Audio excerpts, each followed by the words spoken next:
सख्त जिठानी। अनन्या की अभी नई नई शादी हुई थी। शादी के बाद अनन्या जब अपने ससुराल में आती है तो वो देखती है कि उसकी जिठानी थोड़ी सख्त मिजाज की है। वो ना किसी से ज्यादा बात करती है, ना ही किसी से हंसी मजाक। अनन्या की जिठानी आरती सिर्फ अपने काम से मतलब रखती। ऐसे ही एक दिन आरती आलू के पराठे बना रही थी। अरे वाह दीदी, अब तो बहुत अच्छे आलू के पराठे बनाती हैं। मुझे तो इतने अच्छे पराठे बनाने आते ही नहीं। अगर बनाने नहीं आते तो सीख जाओ।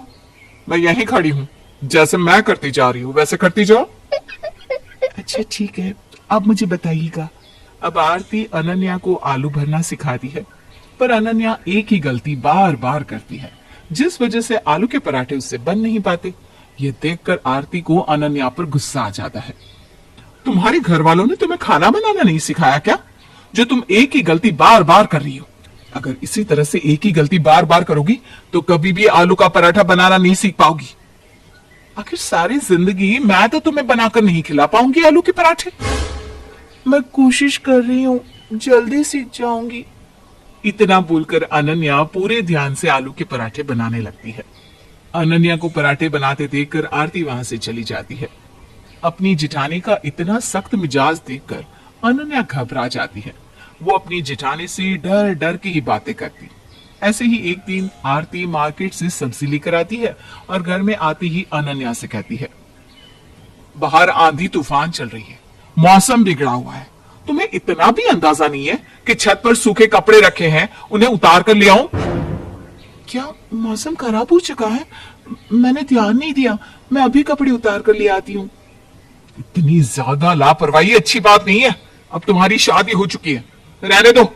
आ चुकी हूं मैं, ये सब्जी रसोई में रख दो, मैं कपड़े खुद उतार कर ले आऊंगी। आरती सब्जी का थैला अनन्या के हाथ में दे देती है और खुद छत पर कपड़े उतारने के लिए चली जाती है। उसी वक्त कांता बाहर आती है और अनन्या को इतना घबराया हुआ देखकर पूछती है, अरे अनन्या बहू, तू सब्जी लेकर हॉल में क्यों खड़ी है? अरे इतनी डरी हुई क्यों है? कोई भूत देख लिया क्या? नहीं माँ जी, वो बस। इतना बोलकर अनन्या सब्जी रसोई में ले जाती है। तभी कांता की नजर छत पे जाती हुई आरती पर पड़ती है। आरती को छत पर जाता हुआ देखकर वो समझ जाती है कि जरूर आरती ने अनन्या को कुछ कहा है। अब कांता अनन्या से बात करने के लिए रसोई में जाती है और कहती है, क्या हुआ बहू, अपनी जेठानी के सख्त मिजाज से डर गई क्या? बड़ी बहू बस ऊपर से सख्त है, अंदर से बिल्कुल नरम है। जैसे नारियल होता है ना, ऊपर से सख्त अंदर से नरम, इसलिए तू उससे डर मत, वो बस ऐसी ही है। शायद आप बिल्कुल ठीक कह रही हैं माँ जी, मैं बेकारी जेठानी जी से डर रही थी। वैसे शाम होने को है, मैं खाना बनाने की तैयारी कर देती हूँ। कांता के समझाने पर अनन्या का डर अपनी जेठानी के लिए थोड़ा कम हो जाता है। पर कुछ भी काम करने से पहले अनन्या डरती कहीं उससे गलती ना हो जाए और उसकी जिठानी उस पर बरस ना पड़े, इसलिए वो कोई काम ही नहीं करती। और जब सारे कपड़े उतार कर आरती आती है तो अनन्या अपनी जिठानी के हाथ से सारे सूखे कपड़े ले लेती है। दीदी आप रहने दीजिए, आप और कितना काम करेंगी, मैं खाली बैठी हूँ, आज सारे कपड़े मैं इस्त्री कर देती हूँ। ठीक है, अगर तुम इतना ही बोल रही हो तो आज तुम इस्त्री कर लो, पर ध्यान से इस्त्री करना। इतना बोलकर आरती हॉल में बैठकर टीवी देखने लगती है और अनन्या कपड़े प्रेस करने लगती है।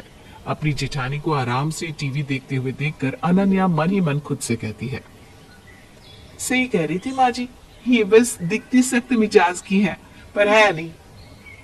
पर माँ जी ने एक चीज गलत कह दी, ये अंदर से नर्म तो नहीं है, बिल्कुल लल्लू है, लल्लू। अनन्या भूल जाती है कि वो कपड़े प्रेस कर रही है और एक टक अपनी जिठानी को देखकर उसके बारे में मन ही मन बातें करने लगती है। और इसी बीच अनन्या से आरती की महंगी साड़ी जल जाती है। ये जलने की बदबू कहां से आ रही? कहीं ये मुझसे जल तो नहीं रही, क्योंकि मैं कभी भी घर के काम करने से पीछे नहीं हटती। ये जलने की बदबू। अनन्या, तुम्हारा अरे अनन्या, तुम्हारा ध्यान किधर है? तुमने मेरी इतनी महंगी साड़ी जला दी। इतना बोलकर आरती जल्दी से जाती है और प्रेस खड़ा करके अपनी साड़ी को हाथ में लेकर अनन्या को उसकी गलती के लिए डांटने लगती है। तुम छोटी बच्ची हो क्या?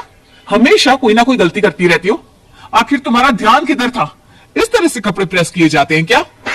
हे भगवान, मुझसे इस चुड़ैल की साड़ी ही क्यों जली, किसी और के कपड़े जल जाते। दीदी माफ कर दो, गलती हो गई। अनन्या अपनी जेठानी की बातें सुनकर डर जाती है और घबराहट में गर्म प्रेस पर हाथ रख देती है, जिस वजह से उसका हाथ भी जल जाता है। ये देखकर आरती को अपने कहे शब्दों पर अफसोस होता है और वो अपनी साड़ी को छोड़कर अनन्या का हाथ पकड़ लेती है। तुम ना सच में पागल हो, तुम्हारी शादी हो गई है, तुम अब इस घर की बहू हो, फिर भी बच्चों की तरह हरकतें करती हो। मेरी साड़ी जला दी और अब अपना हाथ, कितना दर्द हो रहा होगा। चुपचाप मेरे साथ किचन में चलो। आरती अनन्या को अपने साथ किचन में ले जाती है और ठंडे पानी में उसका हाथ बहुत देर तक रखती है ताकि उसकी जलन कम हो। अपनी जेठानी का ये प्यार देखकर अनन्या की सारी गलतफहमी दूर हो जाती है। वहीं दूसरी ओर आरती जल्दी से जले हुए हाथ पर लगाने के लिए दवाई लाती है और अपने हाथों से अनन्या के जख्मों पर दवाई लगाती है। तुम इस घर की बहू हो, थोड़ी सावधानी से काम किया करो ना, देखो कितना हाथ जल गया। अब जब तक हाथ ठीक ना हो जाए घर के किसी भी काम को हाथ मत लगाना। दीदी आप बहुत अच्छी है, आप ऊपर से जितनी सख्त है अंदर से उतनी ही नर्म। मुझे माफ कर दीजिए, मैंने आपकी इतनी महंगी साड़ी जला दी। मेरे सामने भोले बनने का नाटक मत करो, मुझे इस तरह के नौटंकी वाले लोग बिल्कुल पसंद नहीं। जितना बोला है उतना करो और अपना ख्याल रखो, जाओ जाकर अपने कमरे में आराम करो। आरती अनन्या को आराम करने के लिए कहती है और खुद घर के सारे काम करती है। ये देखकर अनन्या को बहुत दुख होता है क्योंकि उसने अपनी जेठानी के बारे में गलत सोचा। कुछ देर बाद कांता आती है और वो देखती है कि आरती अकेले ही घर के सारे काम कर रही है। अरे आरती बहू, अनन्या बहू से आप कौन सी गलती हो गई जो तूने उसे इस घर के काम से दूर कर दिया? आपकी प्यारी बहू हाथ जलाकर बैठ गई है, अब ऐसे में इसे घर के काम कैसे करने दूं? उसे डर नहीं होगा क्या? और देखो 2 दिन हो गए, पट्टी भी नहीं बदली, मैं बदलू तो ही बदलेगी। आरती बहू, कभी कभी तो मुझे लगता है कि तू ही मेरी सास है। ऊपर से इतनी सख्त बन जाती है कि हर किसी को उसकी गलती के लिए डांटती है, सजा देती है, पर यही घर में किसी को जुकाम भी हो जाए तो तेरी सांसें अटक जाती है। देख रही है ना कैसी है तेरी जेठानी? जी माँ जी, देख रही हूँ। इतना बोलकर अनन्या और कांता आरती के ऊपर हंसने लगते हैं। ये देखकर पहली बार आरती भी अनन्या के सामने हंस पड़ती है। आज पहली बार अनन्या ने अपनी जेठानी की हंसी देखी थी और ये देखकर उसे बहुत खुशी होती है।